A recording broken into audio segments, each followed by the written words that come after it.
Hello ladies and gentlemen, and welcome back to Making an Impact with Zebu Nation. And today we have for you the 2019 season preview for Major League Soccer.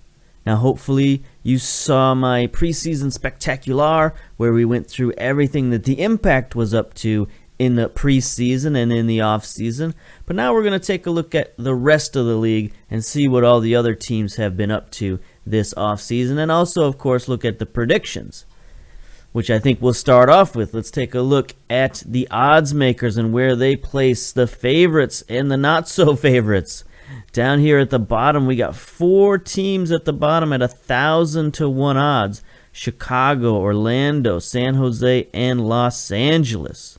Take a look at these guys. Chicago, they reached rock bottom in 2016, 2014, 15, and 16 were pretty bad.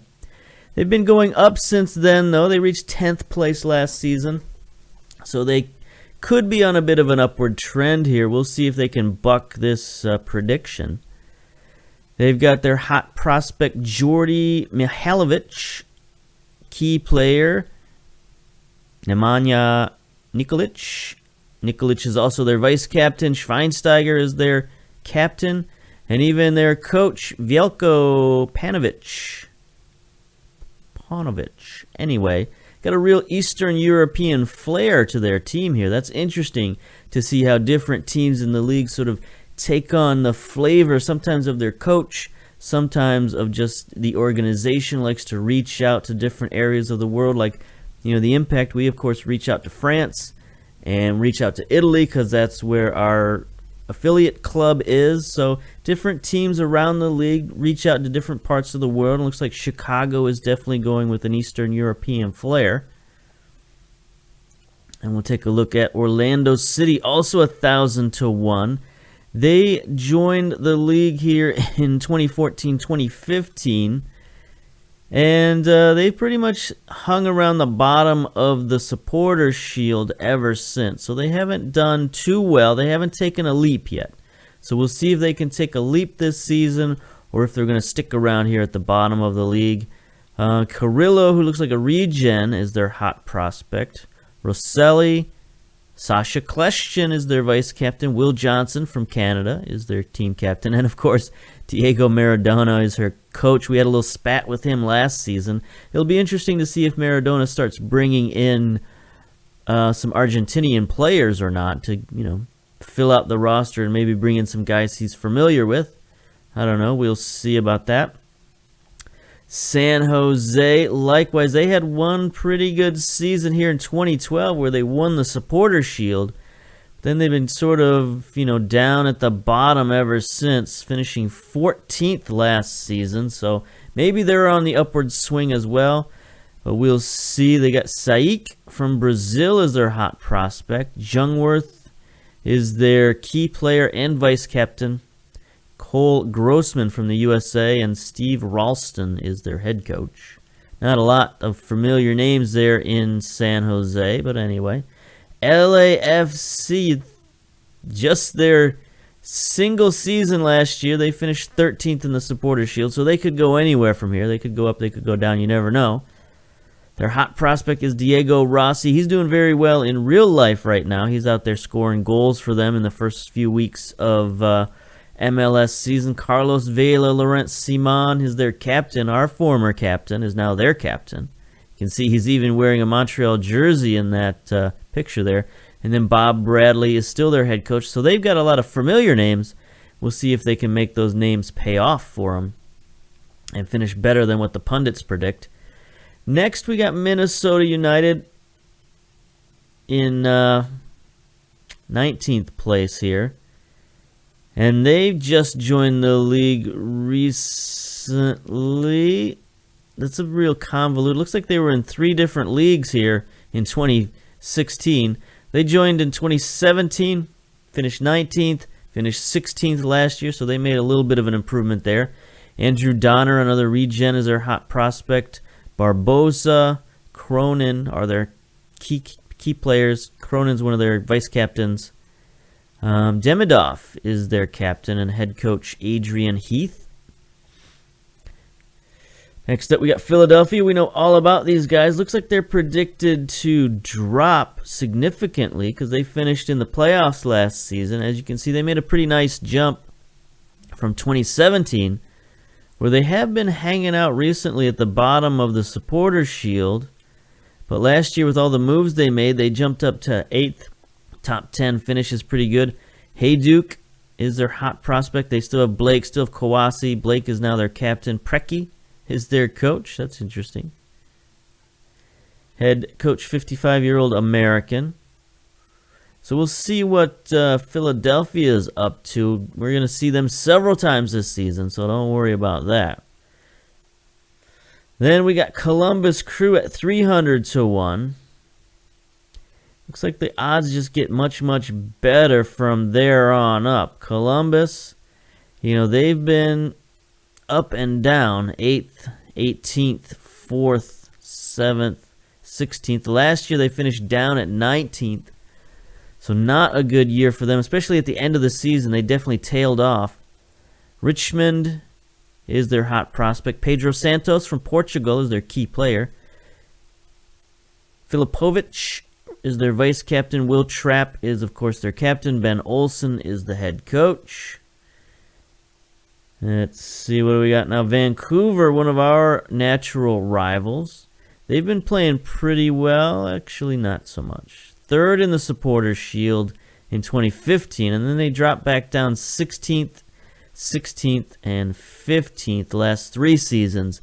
So they've definitely fallen off from that one height of 3rd place.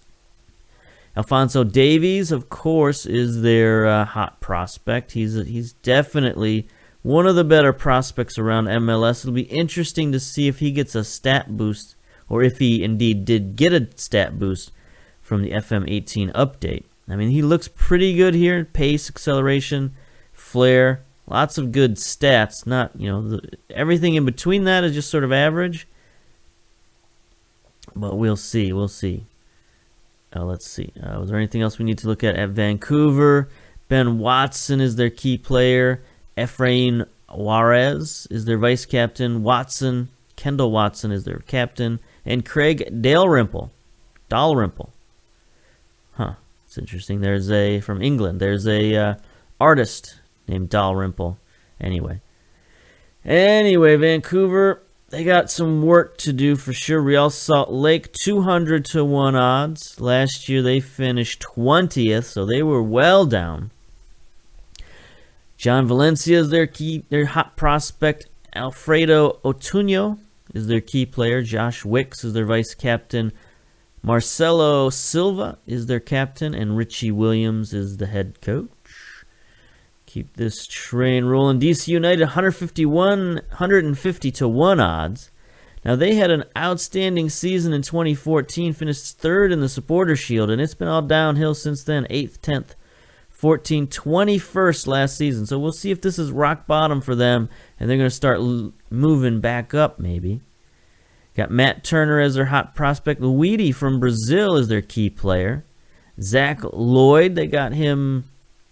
Where did he come from? I've played with Zach Lloyd before. I want to say Atlanta United. No, Real Salt Lake. Okay. Got him in a trade, and he's already made himself pretty popular there. Vice captain. Their captain is Caleb Stanko, and Jason Kreese is their head coach. Good move for him. Looks like he used to be at Orlando. It's hard to tell with coaches. Yeah, there's their history. Orlando City to 2017, and now he's in DC United, so that we'll see if that's a good move for him or not. And then in 13th place, 100 to 1 odds, we have our very own Montreal Impact. As you can see, we're on a, interesting ride here. 7th, 11th, 13th, and then last year, our first full season, we finished in 6th place, so that was a big jump for us. We'll see if we can keep that ride going. The pundits don't think so. Still have Vargas as our hot prospect, Teder as our key player, Lewis Taylor as our vice captain. Our one of our hot draft picks last season has jumped up to the vice captaincy, and Romero is still our captain, and of course Zebu Nation is the head coach. We'll see how long that lasts. Then there's a big jump. Looks like they're predicting sort of a top and bottom to be separated pretty well this season. Houston Dynamo 55-1. 2 years ago they were 9th. Last year they were 11th. They don't have a real great history in the Supporters' Shield in terms of finishing at the top. 2008 is their best season. 2007, 2006. So in the early days they were pretty good, but lately they've been sort of mediocre. We'll see if they can change that. Iago is their hot prospect from Brazil. Cabezas is their key player and their vice captain. And Darwin Soren from El Salvador is their captain. Interesting. And Wilmer Cabrera is still there at the head coach position. Colorado, this is a big jump for them, 50-1. As you can see, a few years ago, they finished second in the Supporters' Shield. They had a great run there in 2016, and since then it's been downhill, finishing 12th last season, so we'll see if they can rebound a bit. Gandhi Suarez, interesting prospect, is their hot prospect. David Villa joined with them last season. He's become their key player and vice captain, and Tommy Smith from New Zealand is their captain. Head coach Anthony Hudson from England. Interesting. New York Red Bull. We got to deal with these jokers every year as well. They finished first in the Supporters' Shield in 2015, third, 10th, and then 5th last season. So they had a little bit of a rebound season last year. Tyler Adams is their top prospect still. Adair from Italy is their key player and their vice captain. Robles, goalkeeper, is their captain, and Jesse March still the head coach there, so that's good for Jesse. Seattle Sounders 39-1 odds, finished 7th last season, made the playoffs. Remy did an excellent job with them last season, kept them in the playoff hunt. Regen John Kabaki is their hot prospect. Nicholas Ladero is their key player and vice captain. Osvaldo and Alonso. All these names, man. Alonso from Cuba is their captain, and of course, Remy is the coach. New England 36-1. They had an excellent season last year, finishing second in the Supporters' Shield. Brad Friedel is their head coach. Another regen. Middleton is their hot prospect. Fernando Tobio from Argentina is their key player. Fagundes is their vice captain. Antonio Delamia Milnar from Slovenia is their captain. Interesting. See what they can do this season. New England, they're predicted to be pretty good. LA Galaxy, huge jump, 33-1 odds. They finished dead last, 22nd in the Supporters' Shield. Is that dead last nowadays? I think it is. I think there's 22 teams. Anyway, one can never tell these days with MLS. They just keep adding teams. But they've gotten worse instead of getting better. No matter how many Dos Santoses they add to the team, they just keep getting worse. Orlano is their hot prospect, obviously. The two Dos Santoses are their key players. And João Pedro from Portugal is their captain. Nico Esteves from Spain is their head coach. So it'll be interesting to see what sort of players he can bring in, if he's going to start bringing in some Spanish and Portuguese players to go along with, their Mexican flair that they've got there. That could be helpful. Sporting KC 30-1 odds. They've been on an upward trend recently, finishing very well. 10th, 8th, 7th, and then 3rd place last season in the Supporters' Shield. Regen James Ward is their hot prospect. Fernandez is their key player. Interesting. Roger Espinoza from Honduras is their vice captain. Matt Besler, of course, is their captain. Kerry Zavignin is their head coach from USA. Okay. I'm not sure if he's their current head coach. I don't think so. But anyway, we'll see. Toronto FC, they're expected to make a big bounce back. 25-1 odds. That's pretty good odds. I mean, they had pretty good odds last season. And as you can see, they fell in the toilet. They just jumped off a cliff. 23rd. Okay, so 23rd is the final spot now in Major League Soccer. 23 teams. Last place, dead last place. And it's inexcusable with the amount of talent they had on their team. You know, look at their key players, Michael Bradley, Giovinco. Michael Bradley is their captain. Looks like they got a new head coach, Laurent Giot. No, he's been there for 3 seasons. No, he's been there for a long time. He was their head of youth development. Starting at 2002, moved up to interim head coach in 2018. So obviously that season last year got their coach fired, and now he's their head coach, at least on a somewhat semi-permanent basis. We'll see. But the job is his. The hot seat is his. We'll see what he can do with it. Portland Timbers are next at 9-2 odds. We're getting into single digits here. And Portland has been consistently one of the best teams in the league since 2013. 3rd place, 11th place, 5th place, 12th place, 11th place, 9th place. Yeah, maybe not as good as I thought. I thought they'd finished higher than that. 9th place in the Supporters' Shield, though, they still probably made the playoffs most of these seasons. But anyway, they got young Paraguayan Christian Paredes. Paredes, I don't know. Anyway, he's their hot prospect. Diego Valeri is their key player. Mabiala is their vice captain. Valeri is their captain. Dominic Kinnear is the head coach out there. Now we get to the real business here. The top 3.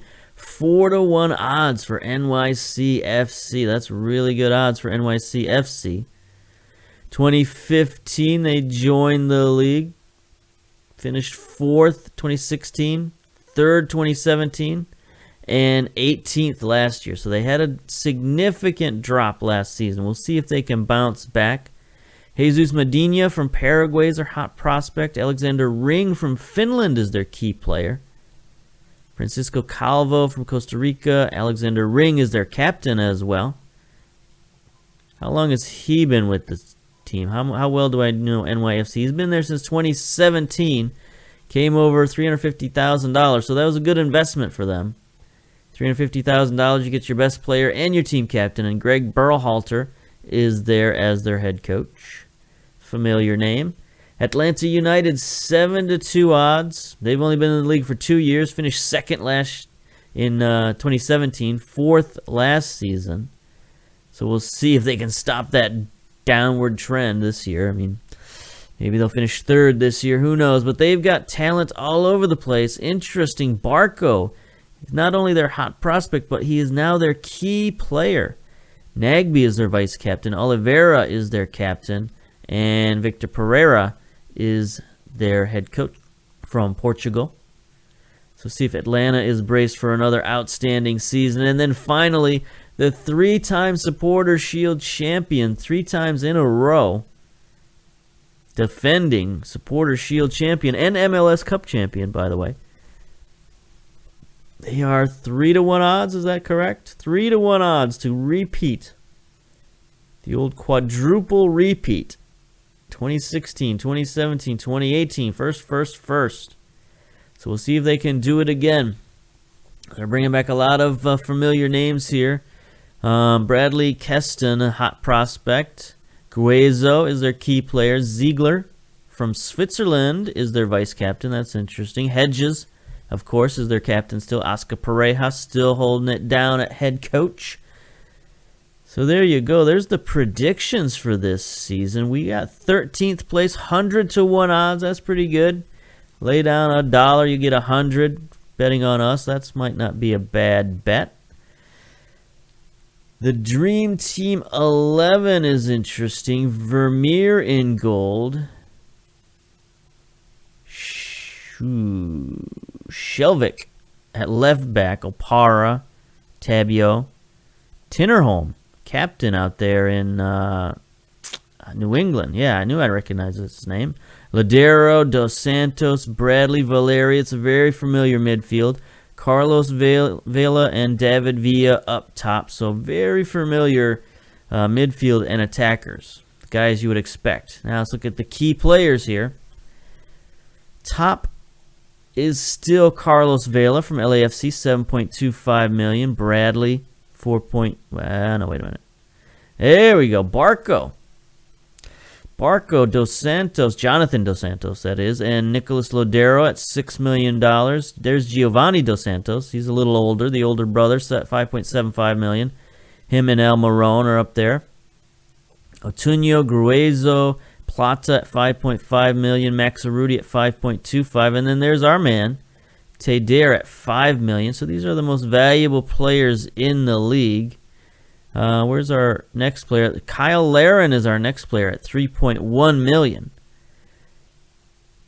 So it's not a huge amount of high value, but it's pretty well spread out. A lot of guys who are very similar in value, so it makes for a evenly matched team. Looks like the new head coaches, it never loads. I don't know why, but it never loads. So we can see two new head coaches, Greg Berhalter in NYCFC and Victor Pereira in Atlanta United. We'll see what they can do. Highest transfer spender, New York Red Bull, $4.42 million. 5 players in, 1 out. And lowest transfer, Chicago. They netted $2.26 million in profit this season. So they were selling off players. We'll see if that affects them. It's probably why they were picked last. But anyway, speaking of transfer activity, let's take a look at the transfer activity. Not a lot this season. Very few transfer fees paid out this season, especially compared to last season. Look at last season. Tons and tons of transfer money paid out. So this season, I'm expecting this was not a contract season. If last year was a big contract season, a bunch of guys their contracts ran out, so we had to sign new guys, and this year those guys will all be on 2-year contracts probably. So we'll have to look for another big transfer season next year, but this year is very small. Had Adair brought into the Red Bulls. He's their key player, as we saw, from Internazionale Italian, 32 years old. Take a look at this guy. Played in Syria for pretty much his whole career. Didn't do a lot last season. Only played in 3 games. That's probably why he wanted to leave. But 35 games a year before, brought in to Internazionale for $11.5 million after he was on loan. So that's not really a good deal for them. Brought him in just 3 years ago, 2 years ago, really. 2017-2018 season, depending on how the seasons line up, I guess. For $11.5, and they sold him out for half that. So not a good deal for them. Rafael Ramos sold by Chicago Fire to Vitoria de Guimarães. $2.3 million. So this is why they weren't looking so hot. Let's see if I can take a drink of tea here. Okay. 24 years old from Portugal. Valued at $1.7 million, so they got kind of a deal for him. Right defender. Looks okay, I guess, but not that great. Anyway, sell him off if you can. And then our big move is third on the list, $2.1 million for Kyle Larin. Hopefully he pays off. We know all about him. And then Orlando bought Guilherme Sequeira for $1.6 million. Take a look at this guy, Brazilian, complete wingback, of course.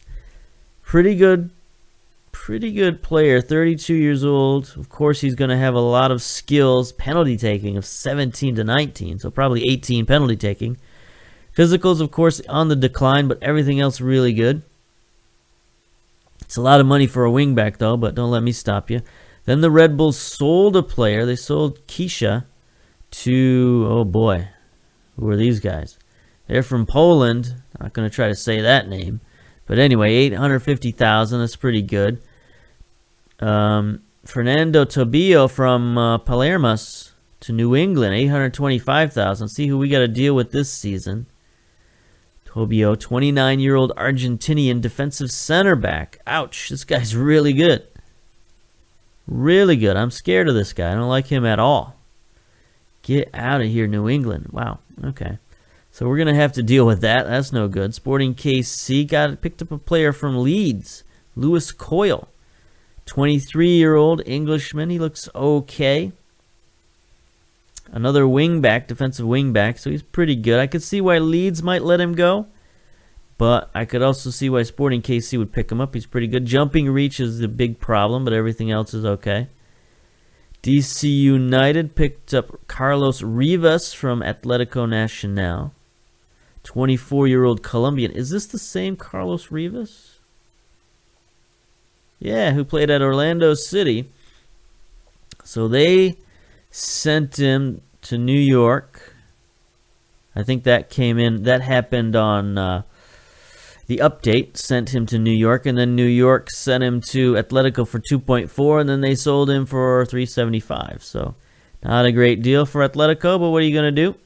Welcome back to MLS, my friend. And then our move with Miami FC. That's pretty funny that made it on the list. $250,000 we sent Jop to Miami FC, and then $230,000 to Pachuca. We got Mane, and that is it for the moves. Not a lot of roster moves. Everything else is just draft picks and free agents, and I mean, I guess we can take a quick look at some of that. Atlanta United had 1 draft pick. Chicago had some draft picks. They picked up Pedro Ribeiro on a free. Let's see. Colorado, they picked up Koval from the draft. They got a loan from Arsenal. There we go. Now we're talking. Matteo Guendouzi, 19-year-old French midfielder. Huh. Paid at $4.9 million. We should. He's only got 11 pace, but other than that, he looks pretty good. Tackling, vision. We should take a look at this guy. We should add him to our short list, I think, just in case. I want to see how he does over the season with Colorado, and then maybe we'll pick him up. They had some draft picks. Columbus, what did they do? They picked up not a lot, honestly. Some draft picks, free agent. Chris Tierney on free agent. Okay. DC United picked up Danilo Acosta from Real Salt Lake. Some free transfers. FC Dallas, how did they improve themselves? Just through the draft. They had a lot of draft picks, and they picked them all. They picked up 1 player from their academy, Keston, so we'll see how that goes. They also picked up Robbie Finley from Allocation, 33-year-old striker. Why? Why would they pick this guy up? He is not very good. Why would they use their allocation pick on him? I don't know, but Good luck to you, my friend. A bunch of guys were waived. Wave. Everybody was waived. Houston, did they do anything interesting? No. LA Galaxy, again, just lots of draft picks. LAFC picked up a couple of guys from their academy. Picked up some draft picks. Minnesota United. They grabbed Tesho Akindele from the draft. Grabbed Richard Sanchez from Atlanta United. And some draft picks. Montreal Impact, we saw our moves. Made lots of interesting moves. New England, we saw they had their big move here. Tobayo, a bunch of draft picks. Some guys on the free. Jacob Brooks, Ben Rivas. 18-year-old attacking center midfield. He looks pretty good, actually, for an 18-year-old. Homegrown prospect from their academy. So that's pretty good. Red Bulls, they drafted Kyle Fisher, so that's where he went after we let him go in the waiver draft. They grabbed some academy players as well, some draft picks. NYC, not a lot. No. Chris Cantu in the draft. Orlando City. No, not a lot going on there. Draft picks and academy players. Philadelphia. No big names there, no big loans. We sent out a loan to Phoenix Rising, of course. Portland. Picked up Jesus Ferreira from FC Dallas. Bunch of draft picks. Okay, good for them. Real Salt Lake. Picked up Derek Etienne from New York. Draft picks. San Jose also. So not a lot of moves going on this season. Other than that one big loan and a few transfers. Not a lot happening. Okay. So what else do we need to look at here? I don't think much of anything. We did make one transfer that we didn't see because it came from the waiver draft, the spring waiver draft, right after the preseason, right after everybody registers their roster. The players who are cut go into a waiver draft, and we picked up one dude. We picked up Michael Boxall from Minnesota, from New Zealand, 30-year-old central defender, just a guy to give us some depth in central defense. He had a backup contract, $105,000, that's fine. He's a big, strong dude. He's got pretty good pace, 14 pace. He's got 37 international caps for New Zealand. You know, tackling, marking, heading's pretty decent. So he's a good, solid backup. We don't want to be caught this season the way we were caught last season with no quality reserve defenders. So now we got one of those guys, and we're all set. So let's get to a game. How about that? We'll play a game today. Play our first game of the season. San Jose Earthquakes. Home game. Should be rocking and rolling. It's a little wet. It's a little cold. But I think it should be a good game. So we're going to start off with our 4-2-4 that we used extensively last season, and we'll do it again this season to see how things work out. Now, I think at the beginning of the season, we're going to be using two formations pretty prominently because we got so many games back-to-back that we're almost going to run two teams. I mean, we're basically going to run two teams. I mean, that's the kind of depth we have this season. Let's see. Having entered his final season of his contract, Mancosu will trigger an automatic one-year extension should he appear in 20 league games this season. We don't really want that to happen. I don't want Mancosu back next season. He's 34 years old. He's falling off a cliff physically, so we're going to try to not have that happen, but we'll see. We'll see. We got some players out on loan. Mancosu is not going to be a starter for us, obviously. We got many other options. He had a great season for us last year, but I just don't think he's going to hold up this season. So we'll probably try to play him in 10 or 15 games and see how that goes over. We might have to trade him by the mid-season or, let him go back to Italy or whatever, but that's fine. Matt Swain has been put on waivers by San Jose. 21-year-old winger. He's halfway decent physically and mentally. Pretty decent. Technically, though, he is no good at all for a 21-year-old. He should be much better than that. So, I mean, if he was already our player, I'd keep him around, try to build him up. But the fact that he's somebody else's problem, we're just going to let him remain somebody else's problem. Because he's a guy you'd look at him and see that potential and say, man, we got to develop this kid. We got to develop him. Get him training. But he looks like maybe a guy who's just not going to do it technically ever. So unless you put a lot of effort in him and have him on your team for a long time. So we'll see about that. Maybe we'll catch up with him in 3 or 4 years and see where he's at. But anyway, here's the lineup we're going for. We got a lot of guys with some nice partnerships here. Jackson Amell and Laren have to get their partnership going. But other than that, everybody else got partnerships. Got Mancosu on the bench, got Mane on the bench, got Yaya Toure on the bench. So that's a lot of firepower coming off the bench. Watts, Tran, and Duverne, our lone player, and Crepeau in goal coming off the bench. So we got a really, really strong bench. Hopefully that means we've got a really strong starting lineup, but we'll see. Nice crowd, nice sellout. So here we are. We got Lutweiler back in goal. Giglio, the youngsters, getting another start at fullback. Salmon, the #1 draft pick from last season, is also back at fullback. Taylor, Cabrera in the central defense. Andre Teder in the midfield. Vargas, Romero.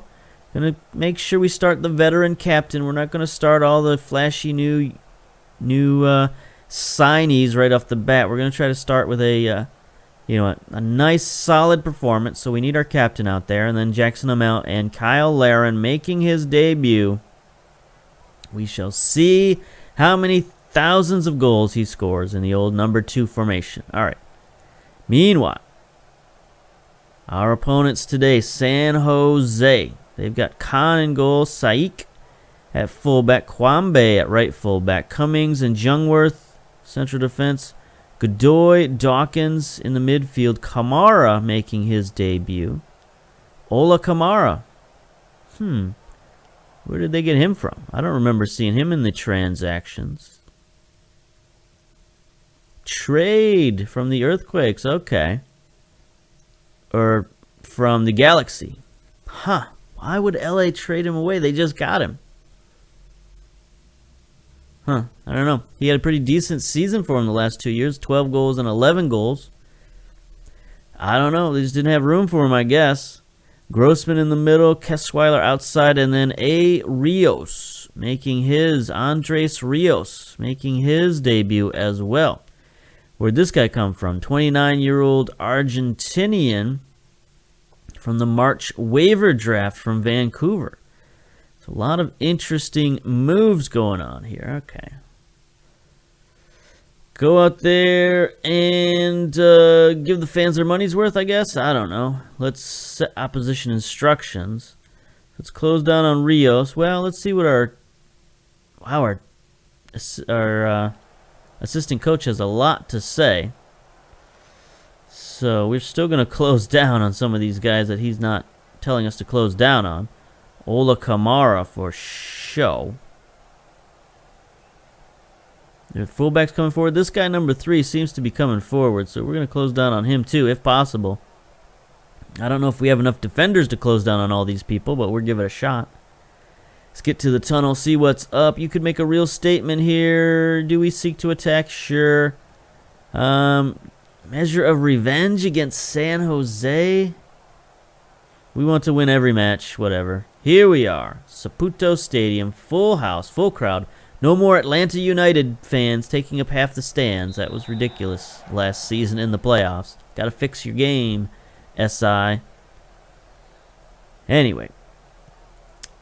San Jose are in the white. We are, of course, in the home blues. The black shorts and the white trim. Traditional colors of the city. Here's our first highlight. Free kick. Teder centers it. There's Kyle Laren. Is he going to take the shot? He does, but it's well wide. He's got to get used to some things. What's his long shots anyway? 12. That's halfway decent, I guess. I mean, we'd rather him scoring up close, but, you know. Here's Ola Kamara. Centers to Dawkins. Montreal.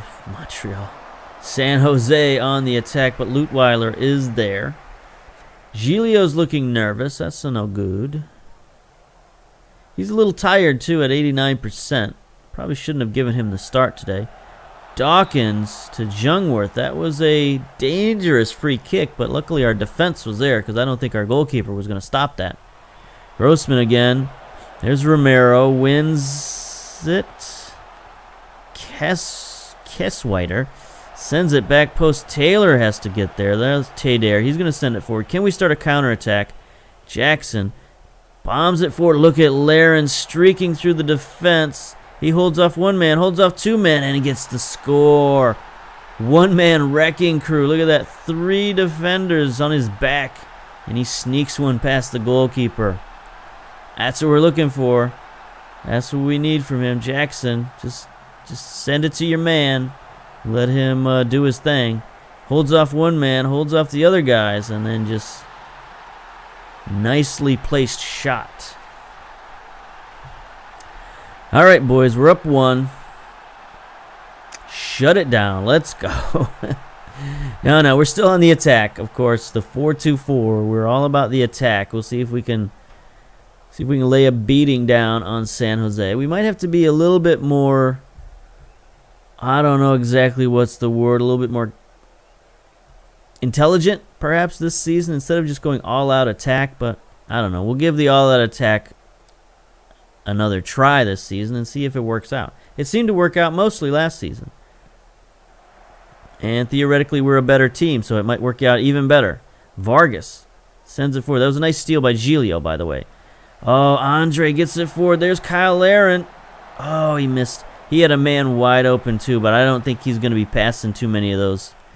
I think he's going to be taking most of the shots this year. All right, here's San Jose trying to work the ball forward.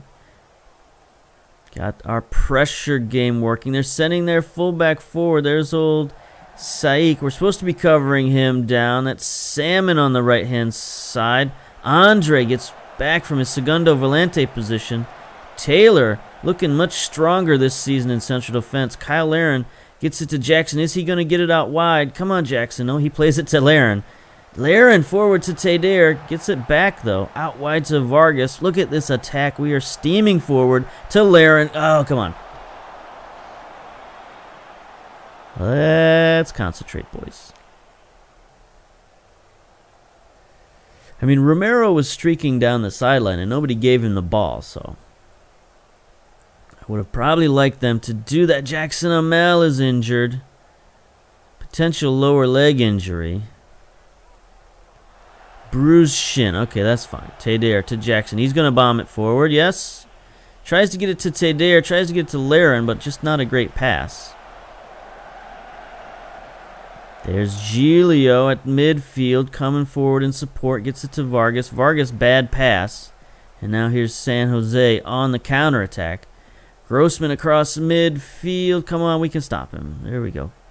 Drops it side to side to Kamara. Godoy. Nice steal by Tadair. He gets it forward. There's Romero. Let's see what Romero make a play to Jackson. Jackson gonna take the shot himself, I guess. Let's work the ball in the box, boys. Work the ball in the box. None of this long shot business. Our counterattack looks like it's gonna be really deadly this season. You know, especially we get Mane out on one of those wings with his 18 speed. He might be unstoppable. Here's Jackson. He sends it forward to Larin. Larin behind the defense. Larin one-on-one. Goal. I mean, I hope he doesn't get hurt because we're going to score a lot of goals this season. I mean, maybe San Jose isn't the greatest test in the world, but we are actually making their defense look pretty bad right now. Larin is he's just 1,000 times better than these guys. They can't stop it.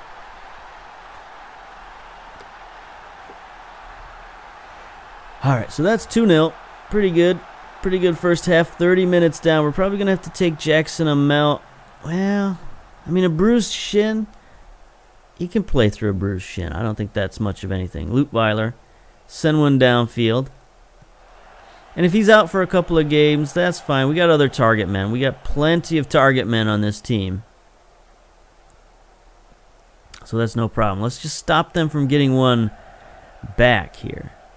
So the urge, of course, is to go more defensive in the second half. You know, we could, for example, take Jackson out and bring in a defensive midfielder. Shot wide there. And go counterattack against these guys and just, you know, try to beat them up that way. But, I mean, we got a shutout in a 2-goal lead, playing attack, getting it forward to Tadair in his box-to-box roll. Okay. So the question is, what kind of coach are you? Are you the kind of coach that says, this is how we play, right? We play one way, and we're going to win this way. We're going to learn how to win this way. Or are you going to say, I'm a tactical smarty-pants coach, and I'm going to, you know, make changes as necessary. There's Kyle Larin. Is he going to pass it? Nope. I mean, he had Jackson open for a goal there. So he probably should have passed it, but like I said, he's probably not going to. Vargas volleys one in. Can makes a nice stop there. So am I going to try to outthink myself or going to let things ride? I think we're going to let things ride and see how it works. Taylor sends one out wide. Romero wide open. He's got Jackson in front of the goal, but he can't get to it. Andre steps up and fires one into the crowd.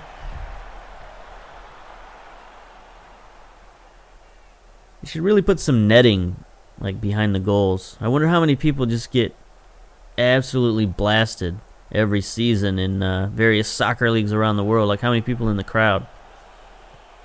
Anyway, here's Kyle Aaron. Gets it to Jackson. Jackson drops it all the way back to Giglio. He should have done this. He should have sent it out wide to Vargas, but now Vargas is covered. He sends it in anyway. There's Jackson. Sends it across to Romero. He hits Laren in the backside. So we got so many guys in front of goal right now that they're running into each other. I mean, I guess that's good. It's kind of what you want. You want a lot of traffic in front of goal, but maybe not bounce the ball off each other. Taylor's got a yellow card.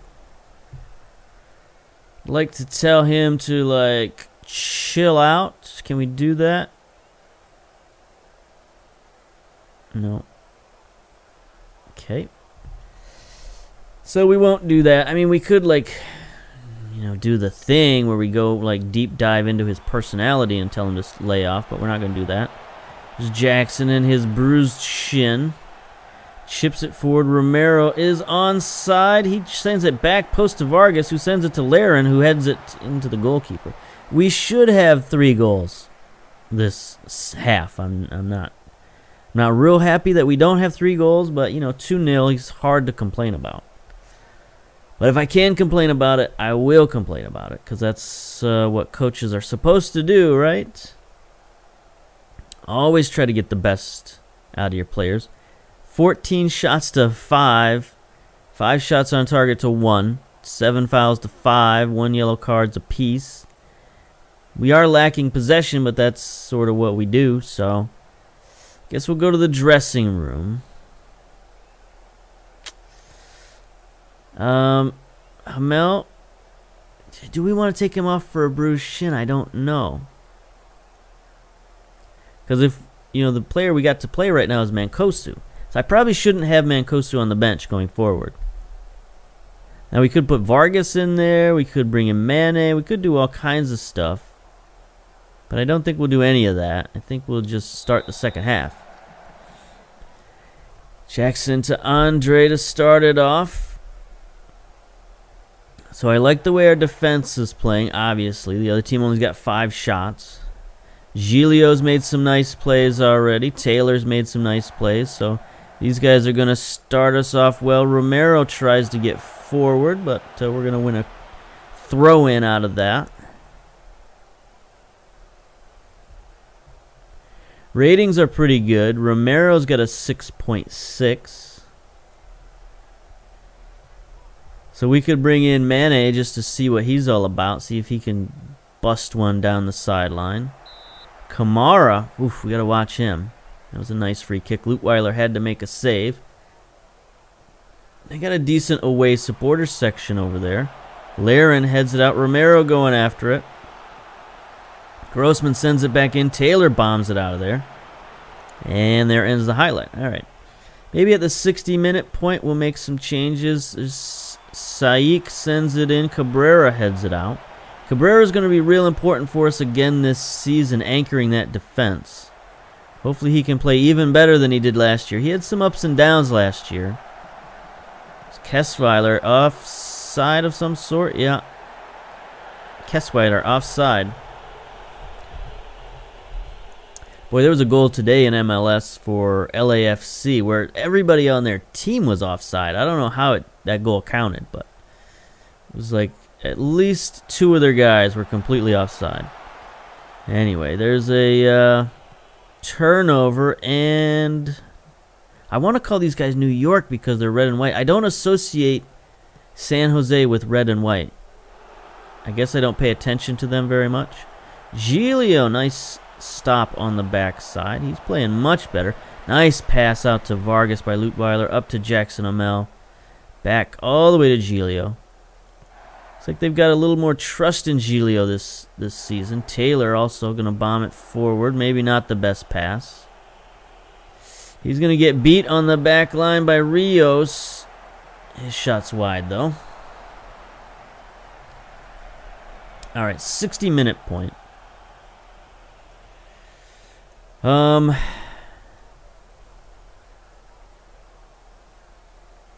right, let's make the change here. Let's go to tactics. I don't think we actually have this formation in our repertoire, so we're just going to build it out of whole cloth. Larin up top. We're going to bring in Toure.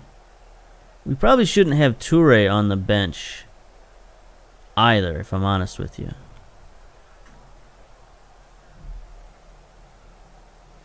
Just because, like, if he gets injured right here, I'm going to be real mad. And I don't really want that.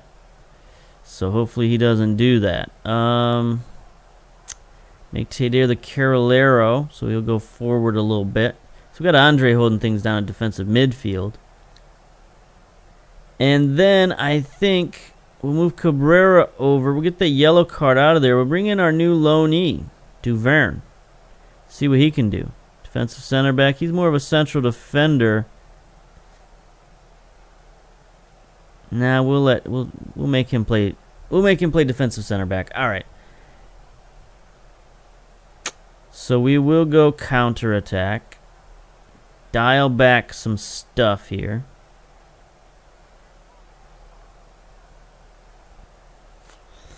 All right.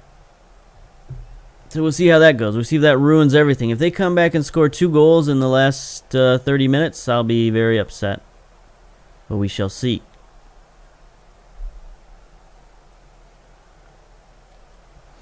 Here's Andre. Dropping it back for Salmon. Good play, Cabrera. Crowd is awful quiet. Hushed tones. There we go. Starting to get a little build up. Larin gets it forward to Romero. He wins it. He wins it. He's one-on-one. Khan with another great stop there on Romero. Actually, it wasn't really a great shot, but whatever. Whatever. He can put that on his highlight reel. Here we go. Tadeo. Corner kick. Sends it back to Larin. Larin sends it towards goal. Dawkins heads it up. Looks like Vargas is going to track it down on the outside. Centers to Toure. Toure has it taken away, and San Jose starts a counterattack. Kesswetter. Whoa, Giglio tried a crazy tackle, and Vargas has to come back. And as you can see, Giglio is still a youngster. Still only 18 years old. But, you know, playing better. Here's Tadeo. Free kick. No good. All right.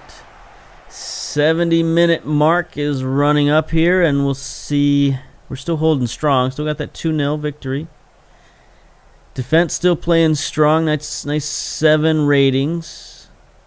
9-0 rating for Larin, even though he missed several chances. He should have at least one more goal. He should have a hat trick. Andre with a nice steal on the outside, but Kesswetter gets it back. Andre tries to win another one. Godoy sends one in, but looks like Salmon's going to track it down maybe. No, he's just going to let it go out.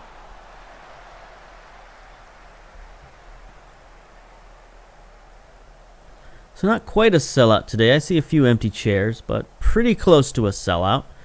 Hopefully with all these big signings we made and all these guys we brought in, hopefully we're going to pack the fans in this year. We're going to need it to pay for all these salaries, quite honestly. So we shall see. San Jose has made their second change. Brought in Hernandez and Burke. We got anybody out who needs changing out? Not so far. We could change out Romero, but I don't think we need to. We'll save that third change in case there's an injury or something. The problem with having like superstar players is now every game you're going to be worried about injuries. Like, is Tadeo going to get injured?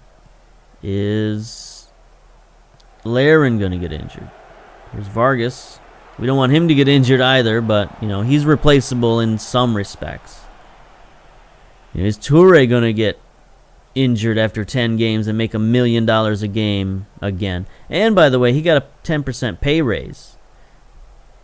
Part of his contract that we signed. So he's getting $1.1 million, or $10.1 million now this season.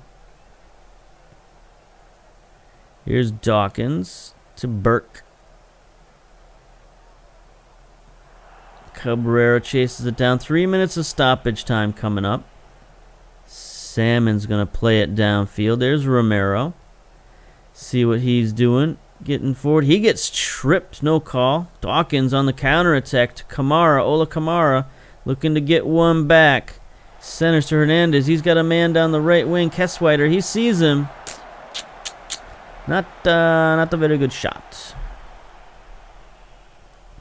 So it's early. San Jose could be lacking a lot of match sharpness. That could be their problem. Because I don't know that they're really this poor of a team. But they just looked definitely out of sorts, especially early on. Here's Vargas now. He's going to lead the attack. He's going to get it forward. He's not really used to playing the central playmaking role. Looked like he almost wanted to be an inside forward there for a minute, which he has played the inside forward before. He tries to loop it to Romero. Andre wins it. Larin was offside. And there is full time. All right, so a nice, easy 2-0 victory. Kyle Larin with his coming out party. He played amazing. 9.0 goal, but the thing is he could have played even better. So when he gets fully fit and he gets fully integrated into the team, he's going to be just a monster this season, hopefully. So if we can get at least 20 goals out of Larin, I think we're going to be doing really good. Take a look at our ratings. Everybody did pretty good. Cabrera 7.8, Giglio 7.0, Andre 7.3, really good. Of course, Larin with the 9.0, Jackson Amell with an 8.6, 2 assists. So those two guys, if they form a nice little partnership up front, it should be very good. You play. I'm very happy in the way you played. Yes, indeed. Let's go. All right, so we got our youngsters coming back from international duty. So that should be, well, not exactly helpful, but, it'll fill out the squad numbers-wise. Jackson Amell only out for a couple of days. Larin makes his return to American soccer. Been anxious to see what Larin has to offer. They were undoubtedly delighted to see their new man, that he made an instant impact. First game in American soccer since 2017, so 2 whole years. Larin on fire. Speaking of players and squad and registration and whatnot, let's take a look at our registration, just for your edification here. We got a 30-man squad, 3 designated players. All the designated players I talked about at the end of last season, they all fit. So we got Toure, we got Larin, we got Tadeo as our designated players, and everything is fine. Larin is technically our young designated player because he's 23 years old currently. Got 7 foreign international players, so we got 1 spot left for an international player. 10 off-budget players maximum. We've only got 7. Maximum of 6 reserve players. We only have 3. That's probably why our contracts right now are so high, because we have a lot of guys that we're paying a lot of money to and not on reserve contracts. We have 17 non-Canadians on the team. We can only have maximum of 27, so we got 10 extra Canadians on the team. It's pretty good. But yeah, look at these contracts here. $11 million for Toure, $600,000 for Larin, $3.5 million. We had to give Tadeo a raise in the offseason. He was complaining. He wanted to go to the Premier League because they were offering big contracts.